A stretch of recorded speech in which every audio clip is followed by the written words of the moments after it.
switching over to our slideshow. Okay, so this will more than likely, as we've seen with some of the other ones, cover some of the stuff that we went over with Cisco. Hopefully it won't be quite as dense. Yesterday, that one was painful for me too, so hopefully this will be a little bit easier. Okay, so network segmentation is where we're going to start. When a network is segmented into multiple smaller networks, the following occurs. Traffic on one network is separated from another network's traffic. Each network is its own broadcast domain. So segmentation accomplishes the following goals.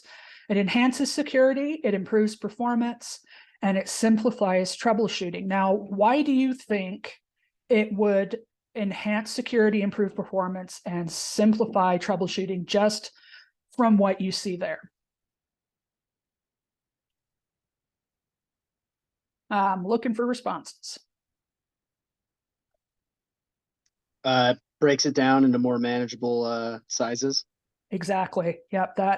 That is yeah, it's like subnetting. It's kind of like having multiple passwords. It's just it breaks it down into, it's like taking something that's huge, breaks it down into smaller, more manageable chunks. But the reason it enhances security is it's a lot easier to manage small little chunks than it is something that's just massive. That way you can, I'm sorry, go ahead. Wouldn't it also, wouldn't it also be because the chances of them getting an entire group versus just a couple of bits and pieces of the group? Exactly. Yeah, and if you segment it, that way they get into one of those and they try to pivot, they're just going to get somewhere within that segment. It's harder for them to get out to other segments into the rest of the network. Whereas if you have just one big one and they pivot, they've got a lot of access. So yes, exactly. So why do you think it simplifies your troubleshooting? It's kind of one that you guys have already touched on already.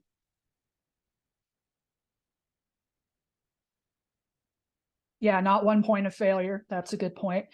It's a lot easier to troubleshoot small sections. Exactly. That way you don't have like 50 different things that you have to check rather than maybe 20. It's just all about size on that one. So networks are commonly segmented according to one of the following groupings: geographic locations, departmental boundaries, and device types. And sometimes you'll see all three. When I worked at the last place that I did, we kind of had to do geographic locations and departmental boundaries because we had different buildings. We had our elementary schools, our administrative buildings, our middle schools, our high schools, our maintenance shop.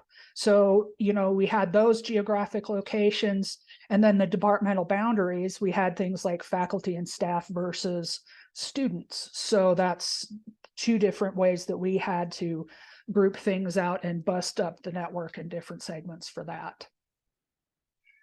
Yeah, and I could see Milnets, they would have definitely had all three too. Device types, sometimes we didn't get that quite as much because it was a public school district, but there were a few things where we had specialty like labs or very special equipment for things like that. And then they would break them out according to that as well. For the Milnets, they'd also do it where for geographic locations, it would be broken into so you'd have everything broken into 3 categories separately on a base. And then for each unit, and then for the entire base, and then for each base, each region, each theater, and it's all like layers in a cake, and each cake is divided up into sections that are segmented. Yeah, and a lot of networking as we know it came from a military-based system anyway.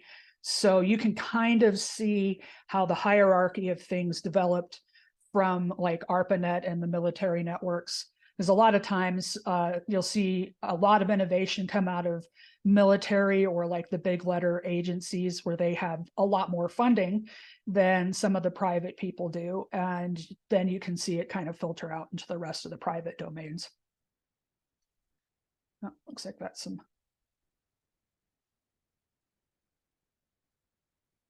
Yeah, there's the Tor. Yeah, that was a CIA protocol, and now you see that everywhere.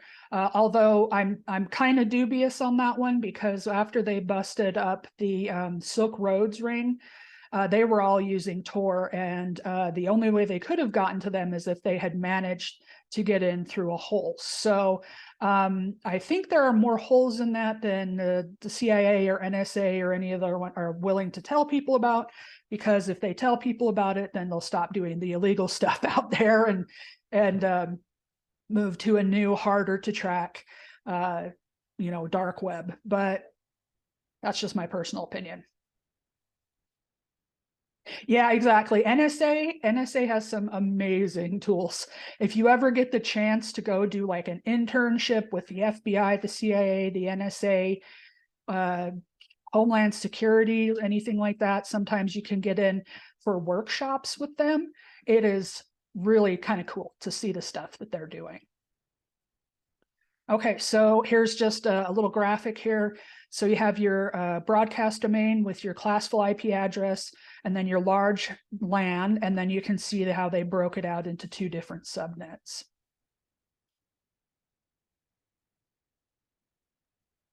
Okay, subnet masks. A business has grown from, so this is just an example, a business has grown from 20 to 30 computers to having a few hundred computers and devices. There's only one single LAN or broadcast domain. One router serves as the default gateway for the entire network. To better manage network traffic, segment the network so that each floor contains one LAN or broadcast domain. You will need to configure clients on each subnet so they know which devices are their own subnet. Divide one pool of IP addresses into 3 groups or subnets, and that's subnetting. So here's just an example of what they're talking about here. So you have your floor 1, floor 2, floor 3, and you can see your switches, and they all go out to your router. And that's just a very simplistic subnet mask example there. I should warn you guys, I might have to bop out here for just a second. I have someone that's going to stop by and drop something off. I'll let you guys know. So if my phone rings suddenly, I'll just put it on pause. It's not something I normally have. And it's just that with the snow that we've had here, I've heard that you guys, yeah, you can give dad jokes and stuff while I'm gone. Just remember, it's being recorded. Keep it PG. But have you guys not gotten any of the snow over there at all before I move on? Oh, that's crazy. I mean, it's sunny here, but we got like 18 inches of snow yesterday at my place. So it's crazy. And it's supposed to do another 4 to 8 inches today. And I'm grateful I do not live in Wyoming where my friend does, because they are up to 34 inches in the last 2 days. Yeah, I know. It sucks. Even Idaho Falls isn't getting this, but I don't know. It's just kind of one of those ones where it like loops around. But yeah, if you like Pebble Creek, they're going to have great snow up there. All right, next. Sorry to interrupt, but I didn't want to have a phone call and just duck out and not let you guys know what was going on. So how subnet masks work. So IPv4 addresses are divided into 2 parts, your network ID and host ID. And a subnet mask is used to, so devices can determine which part of an IP address is the network ID and which part's the host ID. The number of ones in the subnet mask determine the number of bits in the IP address belonging to your network ID. And so there's your IP address, and then it's in binary. And subnet masks, for the most part, you're going to see a subnet mask looks like that, the 255.255.255.0, unless they're doing something special.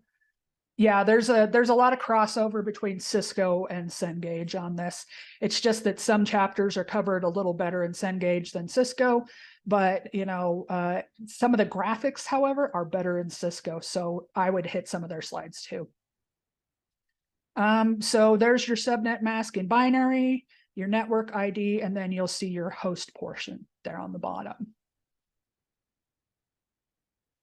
Calculating subnets.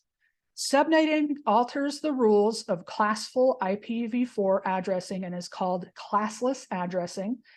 To subnet a network, you borrow bits that would represent host information in classful addressing.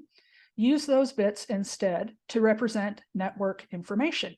By doing so, you increase the number of bits available for the network ID and increase the number of networks. You also reduce the number of bits available for identifying hosts and decrease the number of hosts per network.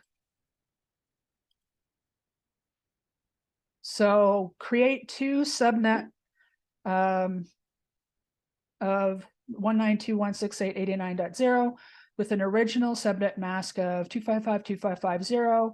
And then here's your steps on creating a subnet. So borrow from host bits, determine subnet mask, determine network IDs, determine the ranges of IP address for hosts in the subnet.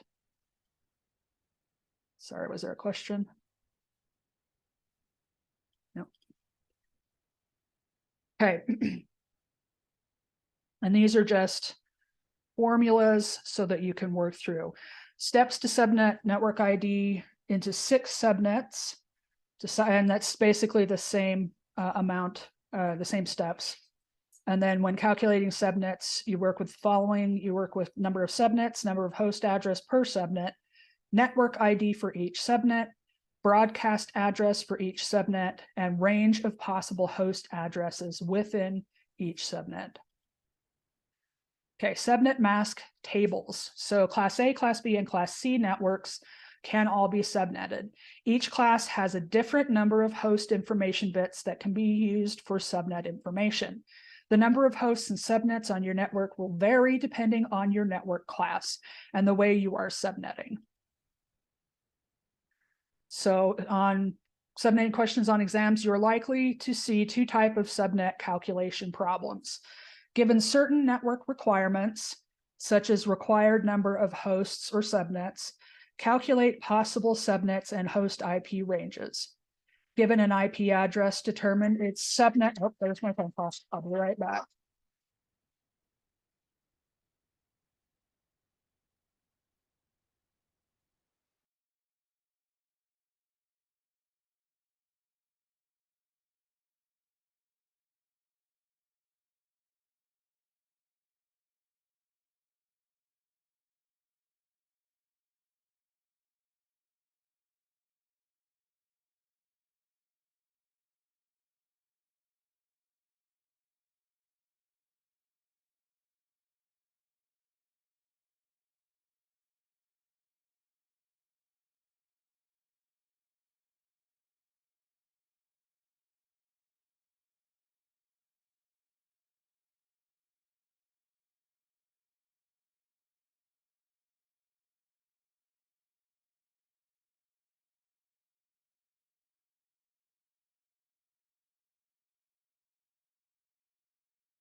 Okay, sorry about that. My dad had to dig through the back door, and now he's having to dig out the front door. So, okay. Let's go back to our subnetting questions. Okay, so the first one we went over, and then given an IP address, determine its subnet's network ID, broadcast address, and first/last host addresses. Okay, so here's just another visual example of your subnetting. This is a different version of subnetting. This is if you have like a significantly larger one, or in this one, they just want to put it in like say you have different rooms that you want to do on your subnet. A lot of times you'll see this in some universities, they'll do that, or if they do like computer labs, sometimes they'll do them this way. Centrally managed DHCP servers can provide DHCP assignments to multiple subnets with the help of a DHCP relay agent. A DHCP relay agent programmed to support UDP forwarding on port 67 receives the DHCP request from the client in one of its local broadcasts. One of its local broadcast domains. The relay agent repackages the message with the IP helper information and routes this transmission to its new destination in a different broadcast domain. The DHCP server notes the relay agent's source interface IP address and assigns the DHCP client an IP address on the same subnet. Okay, variable length subnet masks, or VLSM. This allows subnets to be further subdivided into even smaller, so smaller and smaller groupings until each subnet is about the same size as necessary IP address space. It's often referred to as subnetting a subnet. To create a VLSM subnet, you create the largest subnet first, then you create the next largest and next one, and so on. So it just kind of cascades down. So there you go. So the biggest ones, your sales, accounting, HR, IT, exec. So you just would start in sales and go around clockwise on this one. On this one, it's sales, accounting, HR, and then you just go down the hill from there. Yeah, reverse pyramid scheme. Yep. Subnetting IPv6 is actually simpler than IPv4. IPv6 addresses don't use class. They don't use subnet masks. A single IPv6 subnet can supply, I'm not going to read all of those, a bunch of addresses. Subnetting helps administrators manage the enormous volume of addresses. An IPv6 address is commonly written as 8 blocks of 4 hexadecimal characters and divided in the following ways. The last 4 blocks identify the interface. The first 4 blocks identify the network and serve as the network prefix. This is also called the site prefix or global routing prefix. And the 4th hexadecimal block in the site prefix can be altered to create your subnets. Yeah, that's why I was like, nope, not going to say it, because I would have lost count partway through. I have a tendency to jump numbers because one of my eyes tends to move. So I'm like, was that this number over here or this number over here? Yeah, that's what computers are for. So here's your example of how they wrote those IPv6 addresses out. And then, as you can see, you've got your site prefix, subsite, and then your subnet ID. And that's just showing how those got blocked out. Do not feel bad if you do not remember these. Take a stab at it. If a server has a subnet mask of 255.255.255.224, how many bits in its IP address identify the host? 27, 8, 30, or 5. And I'm okay if you're just like dartboarding it. A, B, C, well, we'll just click and see what we got here. Okay. 5 is D. So the interesting octet 4 converts to that lovely binary. And this shows that 3 bits were borrowed for the network ID, leaving 5 bits for the host. And this is one of those things that I had to do over and over and over again. So don't feel bad about it. I'm going to dump some links out there for you guys to watch some different ones so that you guys can see what, if different videos will click with you, because some people explain things differently and they click, and sometimes you explain something and it just right over your head, VLANs or virtual LANs. Groups ports on a switch so that some of the local traffic on the switch is forced to go through a router. Doing this limits traffic to a smaller broadcast domain. Reasons for using VLANs include identifying groups of devices whose data should be given priority handling, isolate connections with heavy or unpredictable traffic patterns, isolate groups of devices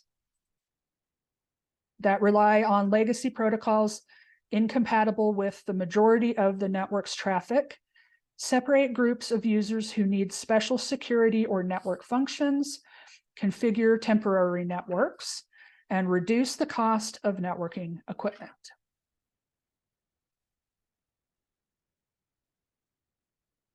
Yeah, the subnetting practice, I think I have some extra stuff I'm going to throw out there that Linda and Troy gave me that might be a little bit easier to digest. So I will throw that out there in the, there's the assignments and documents. I'll put it in the documents section for you guys to look at.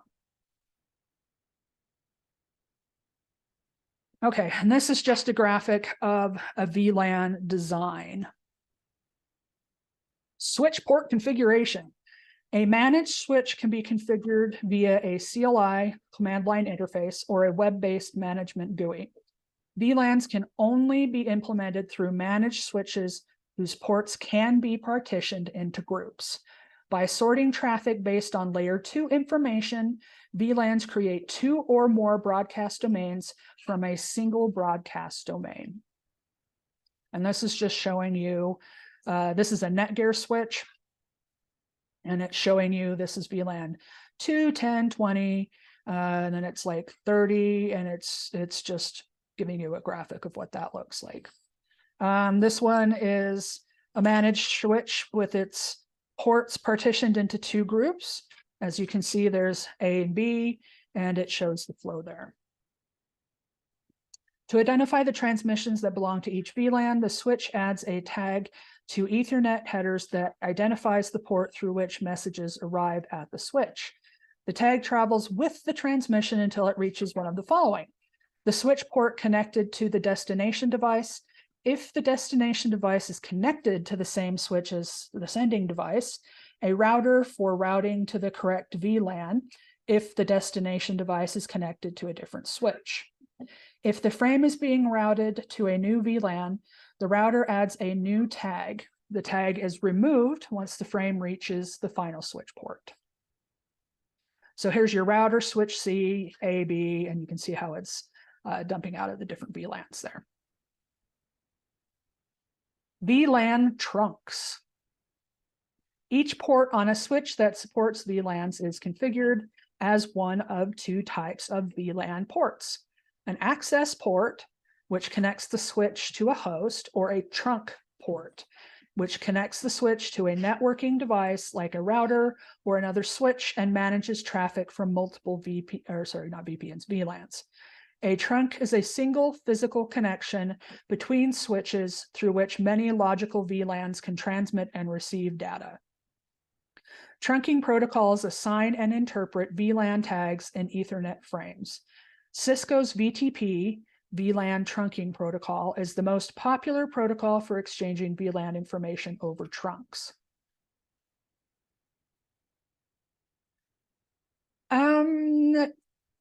Not so much just the cable itself, but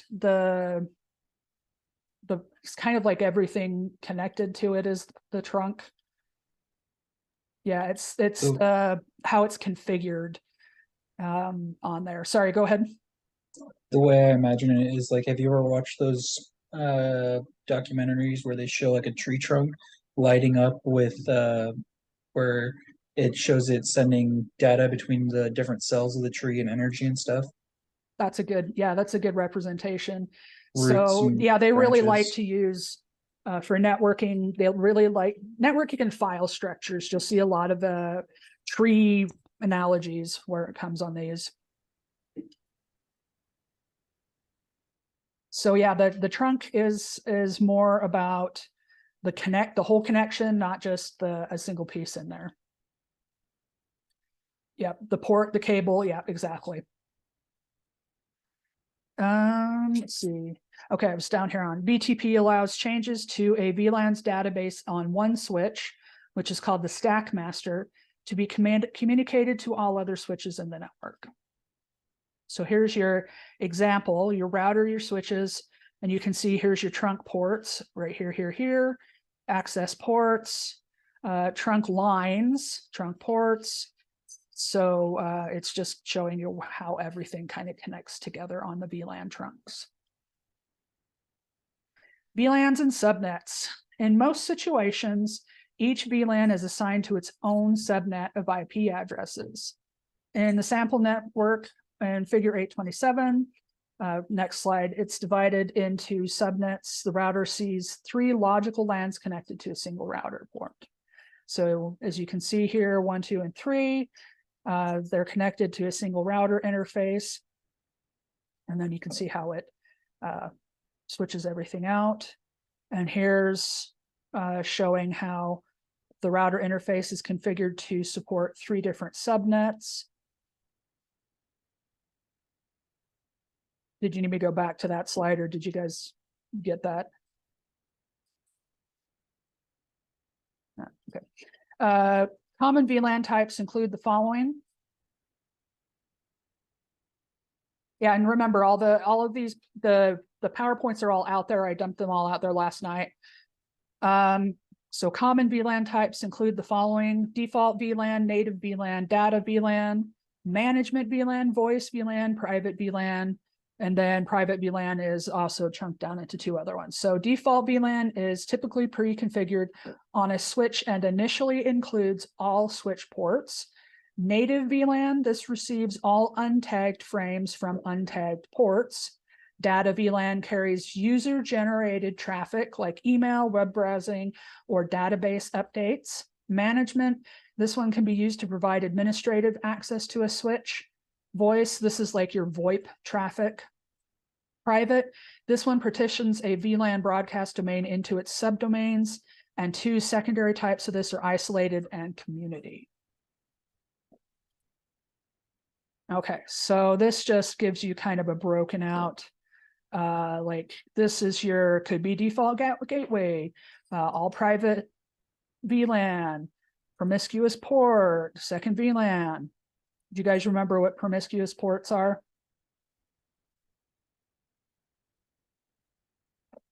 I know it sounds terrible, but do you remember what they are? Pretty much. They basically try to get data from everywhere is the easiest way to remember it. Okay, view configured VLANs. So once you create a VLAN, you maintain it via switch software. Oh, sorry, I was trying to look at the next one. Yeah, I forgot that this does not work the same way when you are on. There we go. Okay. So the next slide shows the output of a show VLAN command on your Cisco switch. And it's kind of hard to see on this one, but you can do a show space VLAN and it dumps all of this information out here for you. This is also the reason you see network engineers with those big screens so they can actually read everything. So a device might receive a dynamic VLAN assignment according to the following: client device information like MAC address or location. Authentication process in cooperation with Radius server can be used to distinguish which traffic should be assigned to which VLAN. Devices that have not yet authenticated to the network or who authentication failed can be placed in a quarantine VLAN, and all WLAN traffic might be grouped within the same VLAN. Troubleshoot and securing VLANs. So common configuration errors include incorrect VLAN assignment, which can happen due to a variety of situations, incorrect port mode. Switch ports connected to endpoints should nearly always use access mode. VLAN isolation. You can potentially cut off an entire group from the rest of the network. VLAN hopping. This occurs when an attacker generates transmissions that appear to belong to a protected VLAN. The attacker then crosses VLANs to access sensitive data or inject harmful software. And there are two approaches on that, which is double tagging and switch spoofing, which we should go over later because these are just kind of briefly touched over on this. Mitigation efforts to reduce the risk of VLAN hopping include: don't use default VLAN. Do me a favor, don't use default anything, because usually those can all be looked up. Change native VLAN to unused VLAN ID. Disable auto trunking on switches that don't need to support traffic from multiple VLANs. On switches that carry traffic from multiple VLANs, configure all ports as access ports unless they are used as trunk ports. Specify which VLANs are supported on each trunk instead of accepting a range of all VLANs, and use physical security methods like door locks to restrict access to network equipment. You would be surprised how many physical audits I have done where that has not been done. All right, knowledge check 2. What OSI layer do VLANs function? Network, transport, physical, or data link layer? And this one's kind of reaching back to last class too.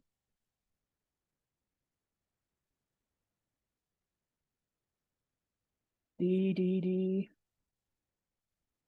It looks like. Good job, guys. Data link layer.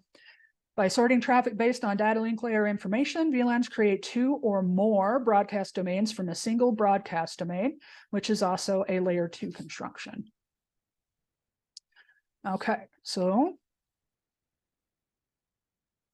All right. Yeah, let me just plug a random. Yeah, you know what? People will walk in and play with hardware. It's crazy, you know. People get curious and are like, "What's this do?" And they'll yank cords out. They'll plug things in. People can be really dumb. No, you say that, but that was part of our information awareness. Is we had to basically, the first thing they tell you is everything you learn in this training is in the training because people have done it. Yep. And it was I want to say it was one of the bases outside DC. Someone sat there and they ate their lunch on like some set of steps every day, and they found a couple of thumb drives just sitting there on the steps. So they took it back with them into the secure area and plugged it into their. And that is how Stuxnet got into the Iranian nuclear plant. Yeah, people are idiots. Yes, and that's usually what we count on in hacking is people do dumb stuff. Yeah, kill drives. High school students. I've seen high school and junior high students do that. And they call them, what is it, drop tests, where it's actually something that you can do as part of penetration testing, where you take your thumb drive and see if people are going to plug it in, and then the minute they plug it in, it reports back to you, hey, somebody plugged this in. And that way, when you're doing your penetration testing, you can say, you know, you had like 10 or 20 users that picked up this random thumb drive that we just dumped on your lawn, and they plugged it in. So you really need to do some more security training. So it's It is very common because it's that human curiosity.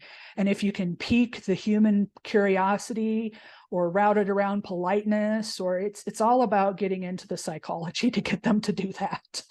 Yeah, Obviously, I'm gonna plug it in at work. I'm not gonna ruin my own equipment.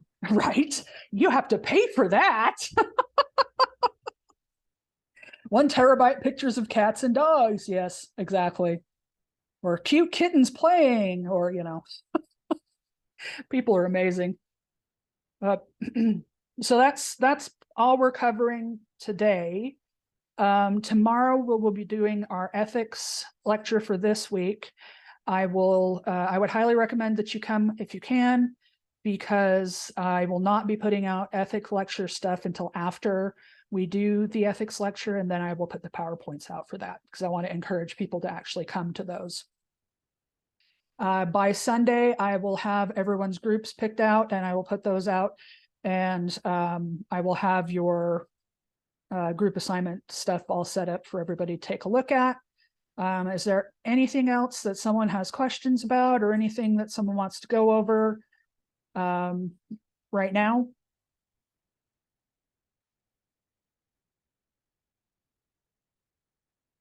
Nope, we're all good.